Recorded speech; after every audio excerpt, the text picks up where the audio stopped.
हमें जो ब्रह्मास्त्र बाबा साहब ने दिया है, अपने वोट से हमें इन गूंगी बहरी सरकार को हटाना चाहिए, क्योंकि जब तक ये सरकार यहां पर काबिज रहेगी, जब तक कोई बहुजन का प्रधानमंत्री, देश का प्रधानमंत्री नहीं बनेगा, हमारी हालत में सुधार नहीं हो पाए। तंत्र के जो चारों पिलर्स है, आपके लेजिस्लेचर, एग्जीक्यूटिव, जुडिशरी और मीडिया, चारों पर आज एक ही पार्टी का कब्जा है। एक बात उनमें बड़ी अच्छी है कि उनमें बड़ी एकता है।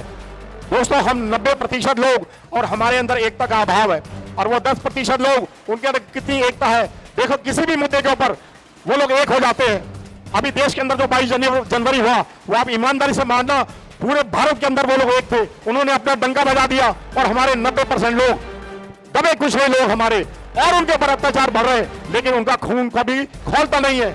समझ जाओ कि बिखरने में वक्त ना लगेगा।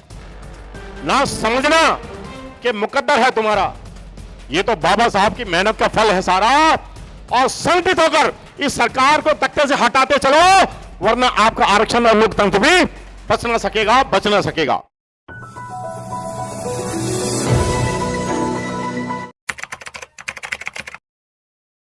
समझ जाओ कि बिखरने में वक्त ना लगेगा। ना समझना कि मुकद्दर है तुम्हारा, ये तो बाबा साहब की मेहनत का फल है सारा। और संगठित होकर इस सरकार को तख्ते से हटाते चलो, वरना आपका आरक्षण और लोकतंत्र भी बच ना सकेगा, बच ना सकेगा। दोस्तों, जो पहला मुद्दा है, ये सभी मुद्दों का बाप है। जो जातिगत जनगणना है, ये इतनी करारी बात है। अगर सरकार इसके ऊपर गंभीरता से सोचे तो दूध का दूध और पानी का पानी हो जाएगा। दोस्तों, जातिगत जनगणना वो कार्ड है बहुजन का। अब सारी पार्टियां इसके ऊपर विचार कर रही हैं। सभी का ये राय है कि देश में जातिगत जनगणना जरूर होनी चाहिए। सरकार के पास सभी आंकड़े हैं। देश में कितने गधे, घोड़े, ऊंट, बिल्ली है, सब मालूम है। कितने झरने हैं, कितने तालाब हैं, कितने दरख्त हैं, कितने पेड़ हैं, सब मालूम है। लेकिन देश में आज सरकार ये बताने को तैयार नहीं कि अनुसूचित जाति, जनजाति, पिछड़ा वर्ग और अल्पसंख्यक वर्ग के लोगों की कितनी संख्या है। क्यों? क्योंकि उनको उनके प्रतिशत के हिसाब से उनके अधिकार देने पड़ जाएंगे। इसलिए आपके और हमारे अधिकारों का यह हनन है। आप मेरे साथ बोलिए, आपके और हमारे अधिकारों का हनन है। इसके लिए आपने ये जो सोशल मीडिया है, इसको अपनाना है। सोशल मीडिया पे आप इसके बारे में लिखिए। मैं लगातार इसके बारे में लिखता रहता हूं। दिल्ली के रामलीला मैदान में भी इसी सब्जेक्ट पे कार्यक्रम किया था कि जातिगत जनगणना देश में होनी बहुत जरूरी है। और दूसरा जो मुद्दा है ईवीएम का, तो दोस्तों, राजस्थान में और मध्य प्रदेश में जो सरकार अभी चुन के आई है, आपको सभी को मालूम है, वहां के लोगों ने वोट तो कहीं डाला था और बड़े आश्चर्यचकित, वो बड़े हैरान रह गए कि हमने वोट तो कहीं डाला लेकिन व्यक्ति जीता कोई और है। तो ईवीएम के लिए आप सभी सोशल मीडिया में लिखिए कि हम ईवीएम का बहिष्कार करते हैं, हम ईवीएम से वोट नहीं डालेंगे। और जितने भी अलायंस के नेता हैं और जितने भी जागरूक लोग हैं देश के, और जितने भी जो जमीन से जुड़े हुए हैं, जो समाज सेवी, सभी से इस मन से मैं विनती करता हूं कि ईवीएम का बहिष्कार करना शुरू कीजिए। ये एक मूवमेंट बनना चाहिए। दोस्तों, अभी 2 मुद्दों पर सरकार झुकी थी, आपको याद होगा। अभी को ताजे हैं वो 2 मुद्दे।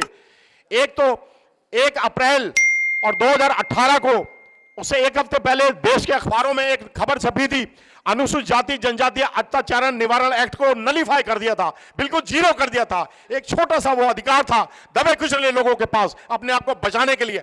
इतने अत्याचार आज देश के अंदर हो रहे हैं। आप नेशनल क्राइम ब्यूरो के स्टेटस उठा के देख लीजिए, आंकड़ा उठा के देख लीजिए। सबसे ज्यादा बलात्कार, सबसे ज्यादा रेप, सबसे ज्यादा लैंड ग्रैबिंग के मामले, सबसे ज्यादा दबे कुचले लोगों के ऊपर अत्याचार के मामले आज रिकॉर्ड तोड़ है। इतना कभी भी नहीं हुआ।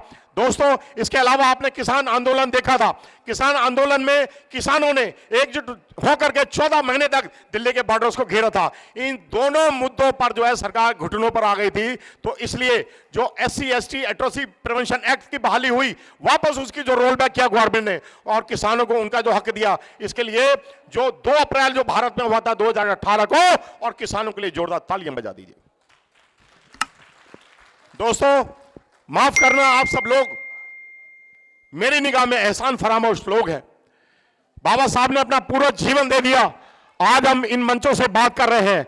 हमारे साथ के जो हमारे लोग हैं, जो अनुसूचित जनजाति पिछड़ा वर्ग के लोग हैं, बड़े बड़े अफसर बने बैठे हैं, बड़े बड़े अधिकारी बने बैठे हैं, और बहुत सारा जो प्रोविजन जो डॉक्टर साहब ने संविधान के अंदर रखा था, राजनीति के अंदर प्रवेश कहा, उसके बाद 131 और 131 जो हमारे सांसद हैं वो सभी गूंगे बहरे सांसद हैं, उन सबको मिलकर के इस देश के अंदर आवाज उठानी चाहिए।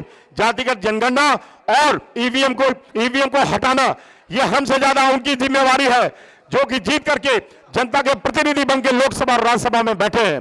दोस्तों, इसके साथ एक दो मुद्दे और उसमें मैं बोलना चाहूंगा कि कभी भी जो रूलिंग गवर्नमेंट है आजकल, हमारे प्रधानमंत्री जी कभी भी बेरोजगारी पे नहीं बोलते हैं, जबकि बेरोजगारी ही वो मामला था जिसके ऊपर यह बताया गया था कि 2 करोड़ जो रोजगार हम भारत के नौजवानों को देंगे, और अब हो गया है उल्टा।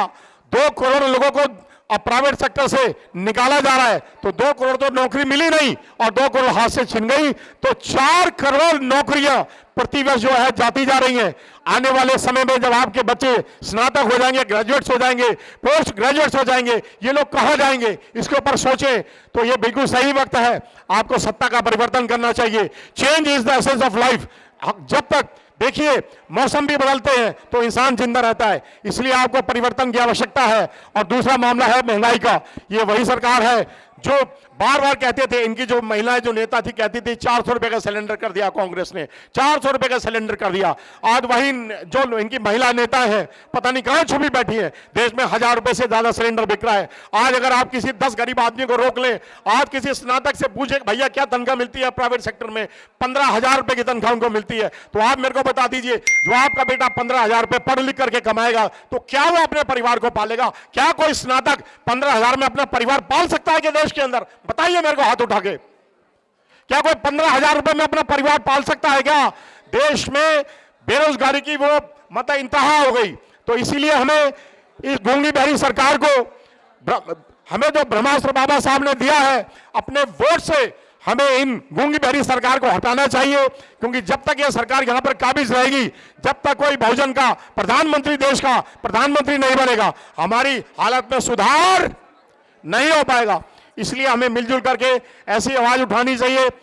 और दूसरा, जो चारों लोकतंत्र के जो चारों पिलर्स हैं, आपके लेजिस्लेचर, एग्जीक्यूटिव, जुडिशरी और मीडिया, चारों पर आज एक ही पार्टी का कब्जा है। तो दोस्तों, एक तो सोशल मीडिया का बार बार मैं जिक्र कर रहा हूं, एक यही आपके हाथ में तुरुफ का इक्का है। सोशल मीडिया पे अधिक से अधिक जो है आप अपने अधिकारों को लिए लिखें, आपके अधिकार को हनन हो रहा है। जब तक आप और हम मिलकर के इस गूंगी बहरी सरकार को हटाएंगे नहीं, हमारा उत्थान होने वाला नहीं है, आपका उत्थान होने वाला नहीं है। तो यही आपके पास 2024 में जनरल इलेक्शंस है, आपको अपने बहुजन के नेताओं को वोट देकर के उनको सफल बनाना है, जिससे कि इस सरकार से हमें निजात मिल सके। इस गूंगी बहरी सरकार से जिसके आगे कुछ भी कहो वो मानते नहीं है।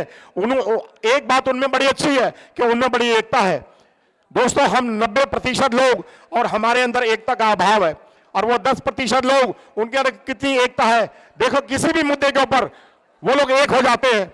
अभी देश के अंदर जो 22 जनवरी हुआ, वो आप ईमानदारी से मानना, पूरे भारत के अंदर वो लोग एक थे, उन्होंने अपना डंका बजा दिया और हमारे 90% लोग दबे कुछ है लोग हमारे, और उनके ऊपर अत्याचार बढ़ रहे हैं, लेकिन उनका खून कभी खोलता नहीं है। तो दोस्तों, ये हमें जो ब्रह्मास्त्र जो बाबा साहब ने दिया है, इसका प्रयोग करके इस गूंगी बहरी सरकार को हमें यहां से हटाना चाहिए, और हमारे बहुजन का ही जो है हमारा देश का प्रधानमंत्री बनेगा। इस मंच से मैं ऐसा वादा करके जाता हूं। तो दोस्तों, मैं 4 लाइनें बोलूंगा जो बड़ी हिम्मत बढ़ाने के लिए मैंने लिखी थी।